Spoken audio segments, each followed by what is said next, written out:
Hey everybody, this is Sheets, and I guess considering this is the Players Championship with $1 million for first in a couple of tournaments and pretty big deal tournament, I figure I would give kind of an early look at the salaries and the early values before I go through my normal breakdown with Bobby tomorrow.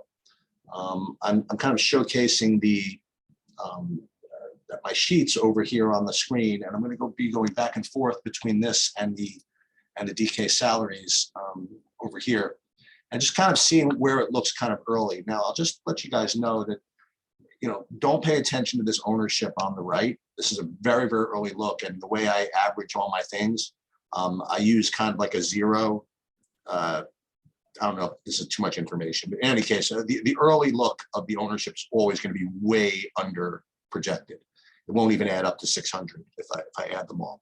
You'll want to look at probably Wednesday for good ownership projections, which are very, very tight, by the way. Tight meaning they're usually really accurate. And one of these days I'll go over like all the statistics of how accurate they are relative to everything else. In any case, one thing about tournaments like this is they usually like to make it so that you can play kind of whoever you want.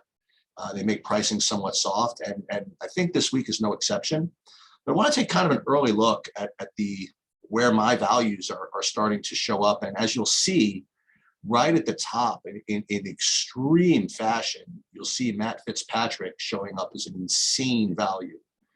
He, according to the Sheets value score, is about 20 value points ahead of anybody else, which is very, very rare for someone at 7,700. So he's going to be owned just because that's the way life is. You can't have everything in life. You can't have perfect, the guy look really great and nobody play him. Okay.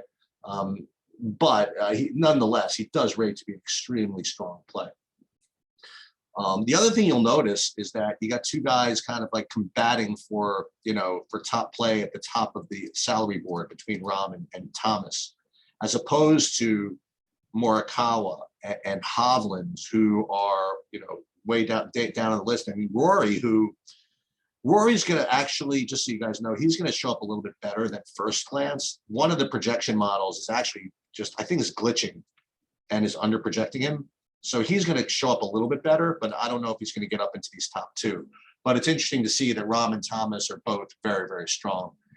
And then you see, finishing out what I consider this next range of values, you have Cantlay and Berger. And Berger, as you guys have known from my previous videos, he always shows up as a good play. I mean, he's just a really, really good golfer. His statistics are very pure, and as a result, he's going to show up as a really, really strong play almost every week. The other week, I had him as my overall top play, and I didn't play him because I was concerned about his back issues. Now, that was a mistake. Well, I don't know if it was a mistake or not. He ended up getting fifth. In any case, he's rating to be a strong play. But in this 9K range, you do have Cantlay showing up as a good play right off the bat. And then you have Scheffler. And I don't know who's going to play him because he's actually has 2 wins in the last three weeks. And, this can go one of two ways. People can play him because he's hot, or people could not play him because they think, oh, my God, there's no way he can do it again. But early ownership runs have him pretty popular. So I think people are going to go that way. And he looks like a really good play. Now, Sungjae Im has been showing up as a good play the last couple of weeks, but I didn't want to play him at 9,700 or whatever he was. But now they really chopped him down to 8,300. And now this seems a little more reasonable. So Sungjae Im is showing up as a pretty good play. Then you see two 7,500 guys who are, it's really interesting. So between Russell Henley and Webb Simpson, they both rate somewhat similarly, but in terms of perception, what do you think of when you see both Russell Henley at 7,400 and Webb Simpson at 7,600?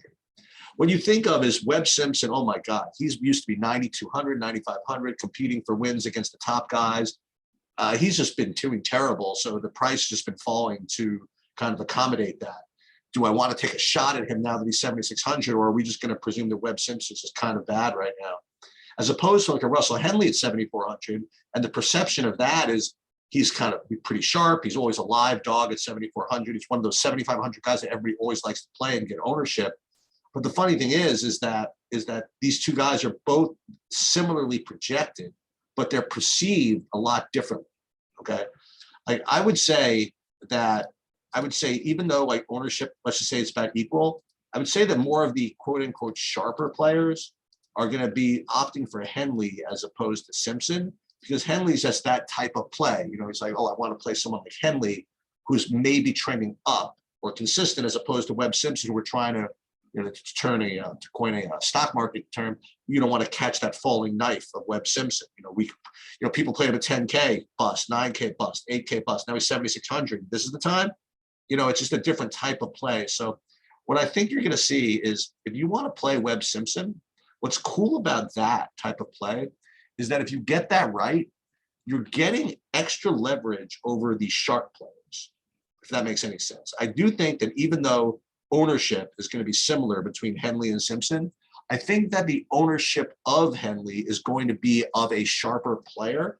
So if you do get past him and you get Webb Simpson to, you know, outscore or to outperform Russell Henley at equal ownership, I think you're getting double leverage. This is kind of like a survivor pool concept, which we'll talk about one of these days. Is that you know, you're not only getting an edge over the field, but you're getting edge over the better part of the field, if that makes any sense. Okay, next, Schauffele always gets owned a little more than you would think. So that's something to kind of keep in mind, that whatever my ownership turns out to be, he will tend to get kind of a bump. Colin Morikawa kind of scares me a little bit because he never shows up in the models. He's always just a clear fade for me. So now that he's actually showing up, it's a little bit, I don't say concerning, but it's pretty attractive actually. You know what I mean? Like I probably want to play him in a situation like that. So he's pretty interesting. Then you have a bunch of these 7,800 guys. You know, Gooch, who's, you know, he always shows up, for me at least. Answer used to show up, and now he's showing up again. Terrell Hatton, who I just never seem to get right. But these guys are all showing up as pretty good plays.